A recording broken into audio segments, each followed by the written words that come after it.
अगर भीम आर्मी के राष्ट्रीय अध्यक्ष चंद्रशेखर जी को अगर एक टिकट दे दिया जाता तो इंडिया अलायंस का कोई बिगड़ता नहीं। जिसको हमने हटाने का नारा दिया है उसके साथ दूर दूर तक सपने में भी कहीं गठबंधन की कोई बात नहीं हो सकती है। आज जिस तरीके से लोकतंत्र को कुचलने के लिए सरकार ईडी, सीबीआई, इनकम टैक्स का दुरुपयोग कर रही है, उसका नतीजा भी देखने को सामने आया कि कई प्रदेशों के हमारे विरोधी पार्टी के सरकारों के मुख्यमंत्री को जेल जाने की नौबत आ गई। दर्जनों नेता जेल में ठूंस दिए गए, आज तक उन पर कोई आरोप सिद्ध नहीं हुआ है।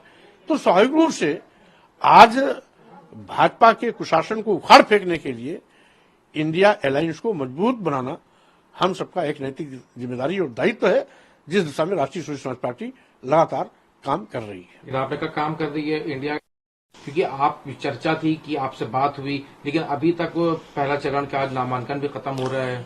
इसमें कोई दो राय नहीं कि बात का सिलसिला प्रारंभ जरूर हुआ था, अभी अंतिम किसी निष्कर्ष पर नहीं पहुंचा है। ये इंडिया अलायंस के लोगों को जल्दबाजी करनी चाहिए, क्योंकि हमने जब दारोमदार इंडिया अलायंस पर छोड़ दिया है तो विचार उनको करने की आवश्यकता है। हम अपने जिम्मेदारी से मुक्त हैं।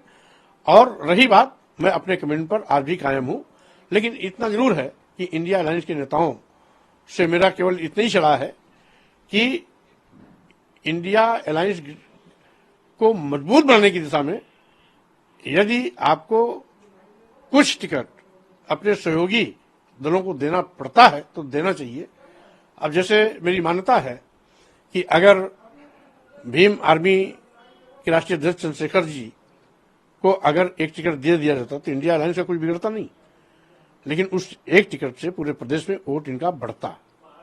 पल्लवी पटेल एक टिकट मांग रही है, अगर पल्लवी पटेल को ये टिकट मिल जाता तो शायद इंडिया अलायंस के ग्राफ में बढ़ोतरी होती। तो इस प्रकार से जो इंडिया अलायंस को मजबूत बनाने की दिशा में काम कर रहे हैं, उनके संयोजन के लिए भी इंडिया अलायंस के नेताओं को तैयार रहना चाहिए। नेताओं का नाम लिया और आपका भी उसमें एक नाम अगर शामिल कर दिया जाए, अगर उनको आपको भी आपकी मजबूत बनाने की दिशा में मैं काम करता रहूंगा, भले हमें कुछ अभी और राजनीतिक फैसला लेने पड़े, लेकिन इंडिया अलायंस को मजबूत बनाने की दिशा में काम चलता रहेगा। कहा गया कि आपकी कांग्रेस खेमे में चर्चा तो इंडिया अलायंस की पार्टियों के नेताओं से मेरी हुई है, लेकिन जब तक अंतिम नतीजा कोई ना आए उस पर कुछ भी कहना थोड़ा जल्दबाजी है। दरवाजे अभी एनडीए के लिए खुले हुए, बीजेपी का वाला जो एनडीए उसके लिए अभी दरवाजे हैं, देखिए गुंजाइश अब दरवाजा खुला या नहीं खुला है तो ये तो इंडिया अलायंस के लोगों को तय करना है। रही बात, इंडिया अलायंस के नेताओं को दिल बड़ा करना चाहिए। मैं पूछूं एनडीए की बात, अगर एनडीए के लिए क्या कोई उम्मीद है एनडीए गठबंधन के लिए? नहीं, जिसको हम संकल्प लिए हैं कि उसको जड़ से उखाड़ फेंकना है, संविधान बचाओ भाजपा हटाओ, देश बचाओ भाजपा हटाओ, लोकतंत्र बचाओ भाजपा हटाओ, तो जिसको हमने हटाने का नारा दिया है उसके साथ दूर दूर तक सपने में भी कहीं गठबंधन की कोई बात नहीं हो सकती है। उसके विषय में सोचना भी हम समझते हैं वो देश के लिए खतरा है। एक खबर और है, आज नामांकन का आखिरी दिन है समाजवादी पार्टी में, लेकिन नामांकन को लेकर वीरा को टिकट फॉर्म में भी दे दिया जाता है, लेकिन अब चर्चाएं हैं कि जब आजम खान के खेमे से नाराजगी हो गई है क्योंकि उन्होंने जो महत्वाकांक्षाएं दिखाई थी जिसके चलते एसटी हसन को मिल रहा है, लेकिन रामपुर से आजम खान के विरोधी रहे मुहिबुल्ला नदवी को वहां से टिकट देने की चर्चाएं हो रही है। तो नामांकन का आज आखिरी दिन है और इतना सस्पेंस।